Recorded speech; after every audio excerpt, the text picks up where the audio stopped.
8월 5일 목요일입니다. 오늘은 사사기 1장 22절부터 36절까지 말씀입니다. 본문은 1장 22절부터 26절까지 읽겠습니다. 요셉 가문도 베델을 치러 올라가니 여호와께서 그와 함께 하시니라. 요셉 가문이 베델을 정탐하게 하였는데 그 성읍의 본 이름은 루스라. 정탐꾼들이 그 성읍에서 한 사람이 나오는 것을 보고 그에게 이르러 청하노니 이 성읍의 입구를 우리에게 보이라. 그리하면 우리가 내게 선대하리라 하매 그 사람이 성읍의 입구를 가리킨지라. 이에 그들이 칼날로 그 성읍을 쳤으되 오직 그 사람과 그의 가족을 놓아 보내매 그 사람이 햇사람들의 땅에 가서 성읍을 건축하고 그것의 이름을 루스라 하였더니 오늘까지 그곳의 이름이 되니라. 아멘. 오늘 말씀은 가나안에 도착한 이스라엘 중에서 요셉 가문의 정탐꾼이 가나안 성읍 사람 중에 한 사람을 꿰어서 그 성읍을 차지하는 이야기입니다. 루스 성읍의 한 사람이 자신이 살기 위해서 같은 성 주민들을 이스라엘 정탐꾼에게 팝니다. 입구를 가르쳐 주어서 정탐꾼에게 팝니다. 그리고 자신은 살아남아서 이전에 살던 곳으로 돌아가 루스라고 이름하고 거기에 살게 됩니다. 이스라엘은 또 다른 가나안 거주민들을 공격해서 그들을 노예로 만들거나 힘이 충분하지 않을 때는 그들과 함께 삽니다. 만약에 우리의 관점이 그 성읍 사람의 자리에 있으면 이스라엘은 부당한 침략자이고 그 한 사람을 청해서 자기 성읍 사람들을 배신하게 하는 것도 악한 일처럼 보이게 되어 있고 가나안의 사람들을 이스라엘의 노예로 삼는 것도 부당해 보입니다. 지금 우리 세대에 우리가 갖고 있는 가치로 성경의 사건들을 이해하려고 하기 때문입니다.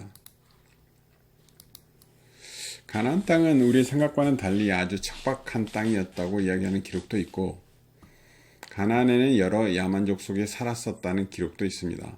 이스라엘은 생존을 위해 가나안 사람과 싸워야 했다고 이해하기도 합니다. 구약계에 기록된 일들은 이스라엘이라는 한 민족을 선택하셔서 하나님이 어떤 분이실까를 보여주십니다. 지금 우리가 가진 정당함의 의미로도 형평성의 의미로도 이해할 수 없는 것이 많은 것이 구약에 기록되어 있습니다. 왜 하나님이 굳이 이스라엘 민족만을 선택하셨는가 라는 질문이 우리 가운데 있고 또 왜 하나님은 가나안에 사는 사람들은 그런 기회를 주시지 않았을까 하는 의문도 우리에게 있습니다. 우리가 이런 식으로 이스라엘을 이해하는 이유는 항상 사람은 그 아무 쪽에도 소속되지 않은 어떤 중간 지점에 머무르고 있다는 생각이 우리에게 있기 때문입니다. 잘 선택하면 복을 받고 그렇지 않으면 벌을 받는 그러니까 선택의 자리, 선택해야 하는 자리에 있을 거라고 생각합니다. 그래서 가나안에 살던 사람에게 가혹하시지 않는가 라는 질문도 할 수 있는 것이고 이스라엘이 왜 특별한가 라는 질문도 있는 것입니다.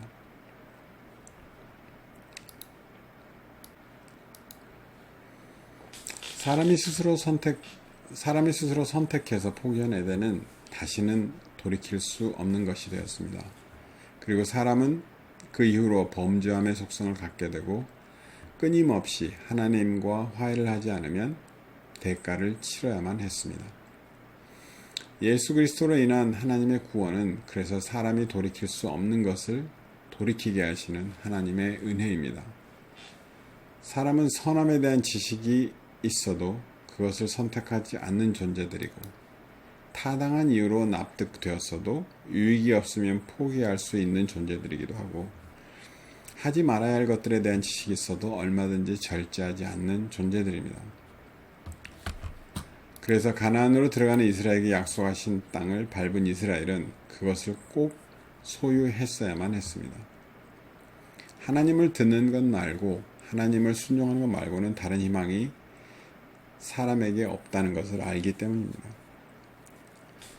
여전히 그들이 가진 힘은 충분하지 않아서 많은 지역들을 공격하는 일을 포기해야 했지만 이스라엘에게는 시간이 걸리더라도 진행해야 하는 일이 가나안의 성읍과 땅을 정복하는 일이었습니다. 이스라엘은 광야를 지났던 세대가 알려준 이야기를 들었을 것이고 또 끊임없이 자기 조상들에게 자기 부모에게 반복되어서 구원자이신 하나님의 이야기를 들었을 것입니다. 사람에게는 구원이신 하나님을 알아가고 그 안에서 살아가는 것이 유일한 길입니다. 사람은 하나님 안에서만 평안을 얻을 수가 있기 때문입니다. 사사기 역사는 여전히 반복되는 사람의 죄됨과 사람을 지키고 계시는 하나님의 이야기입니다. 우리가 하나님을 구하고 그분의 선하심을 갈망하는 가운데 하나님의 긍휼이 무감각한 우리 안에도 가득하게 되어지기를 기도합니다. 기도하겠습니다. 하나님 감사합니다. 구원이신 하나님을 기억하기를 원합니다. 사람은 끊임없이 편리한 것들을 구하지만 하나님을 알아가는 만큼 우리 역사하신 하나님을 더욱 깊이 경험할 수 있도록 도와주시기를 원합니다. 감사합니다. 예수 그리스도 이름으로 기도하였습니다. 아멘.